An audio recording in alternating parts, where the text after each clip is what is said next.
Bismillahirrahmanirrahim. Assalamualaikum warahmatullahi wabarakatuh. Perkenalkan, nama saya Reza Pahlevi dari jurusan Bimbingan Konseling Islam semester 4 kelas A. Di sini saya akan mempresentasikan materi yang diberikan oleh Ibu Herianti MPD selaku dosen pengampu psikologi konseling. Di sini materi ini merupakan bentuk dari tugas ujian akhir semester.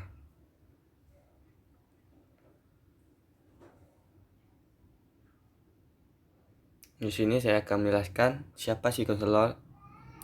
Konselor menurut Hartono dan Boyson Majid memberikan pengertian, yakni konselor merupakan tenaga profesional yang memberikan pelayanan dalam bidang konseling. Jadi konselor ini merupakan seseorang yang merupakan tenaga ahlinya di bidangnya dalam memberikan pelayanan dalam bidang konseling.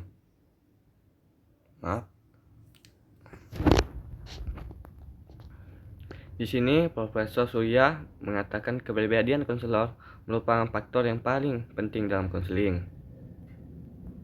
Jadi yang paling penting dalam konseling itu yaitu adalah kepribadian seseorang konselor. Kepribadian konselor merupakan titik tumpu yang berfungsi sebagai penyeimbang antara pengetahuan mengenai dinamika, perilaku, dan keterampilan terapeutik.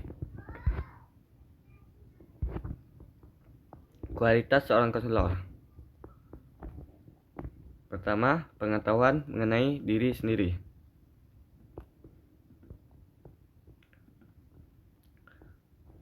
Pengetahuan mengenai diri sendiri yaitu di mana konselor itu menyadari kebutuhannya, menyadari perasaannya, mengenali kekuatan dan kelemahan diri. Satu hambatan yang biasa terjadi untuk mewujudkan pengetahuan tentang diri sendiri adalah mereka cenderung tergesa-gesa memuji diri sendiri ketika berhasil dan cenderung menyalahkan manakala tidak memperoleh kemajuan dalam memotivasi konseli. Selanjutnya, 2. Kompetensi. Kompetensi ini terbagi menjadi 5, yaitu ada fisik, intelektual, emosional, sosial, dan moral. Makin banyak kompetensi yang dimiliki konselor, maka makin besar kemungkinan konselor dapat membantu konseli secara langsung maupun tidak langsung dalam memperoleh kompetensi hidup.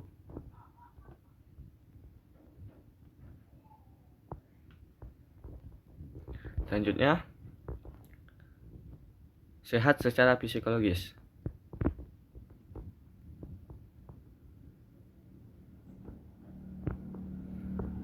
Mencapai pemuasan kebutuhan seperti kebutuhan rasa aman, cinta, memelihara, kekuatan, dan perhatian di luar hubungan konseling. Tidak membawa pengalaman masa lalu dalam pribadi di luar konseling ke dalam konseling. Tidak hanya mencapai kelestarian hidup, tetapi mencapai kehidupan dalam kondisi yang baik. Selanjutnya, dapat dipercaya. Di sini dapat dipercaya ini dapat dipercaya dan konsisten. Jadi konselor itu harus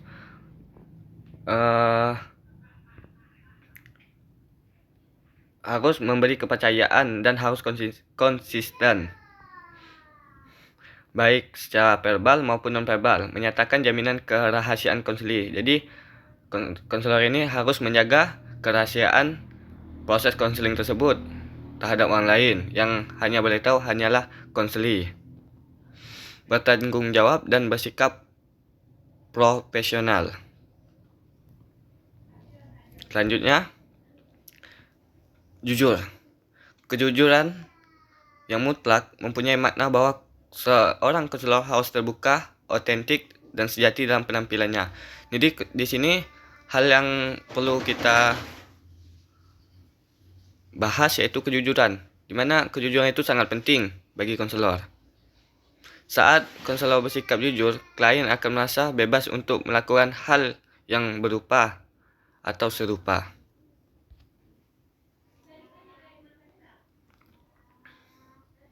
Kekuatan atau daya.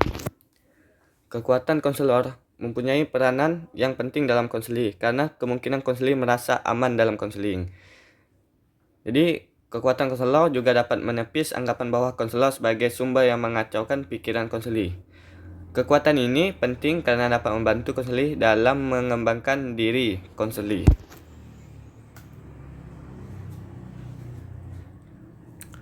Selanjutnya, hangat atau kehangatan.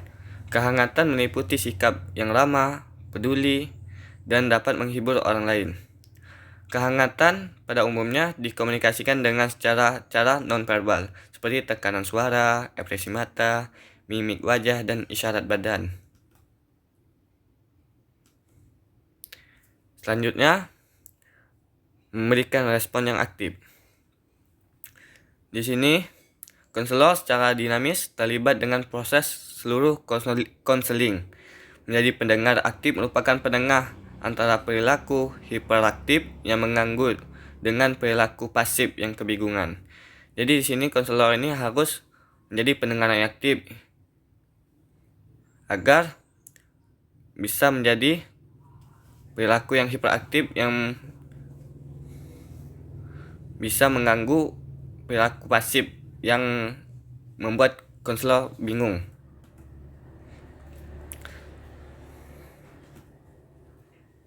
Selanjutnya, sabar. Konselor memerlukan kesabaran karena memberikan peluang bagi konseling untuk berkembang dan memperoleh kemajuan dalam tahapan secara alami. Konselor tidak dapat memaksa atau mempercepat pertumbuhan psikologis melebihi kondisi keterbatasan konselor. Jadi, sabar ini penting bagi kualitas seorang konselor. Selanjutnya, bebas atau tidak terikat.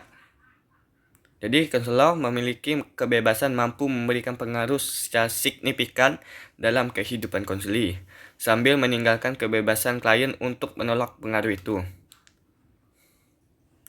Jadi, kebebasan konselor itu peranannya dalam konseling karena konselor memahami konseling lebih nyata, membawa konseling dalam hubungan yang lebih akrab, mengurangi keinginan konseling untuk melawan. Makin banyak kebebasan diciptakan dalam konseling, makin banyak kebebasan konseling. Selanjutnya, kesadaran holistik. Di sini, pendekatan holistik dalam konseling bermakna bahwa konselor menyadari keseluruhan konseling dan tidak mendekatinya hanya dengan melihat dari satu aspek saja. Dengan kesadaran holistik ini, konselor dapat mengurangi efek masalah yang sulit pada suatu dimensi dengan memperluas pertumbuhan dalam dimensi lain.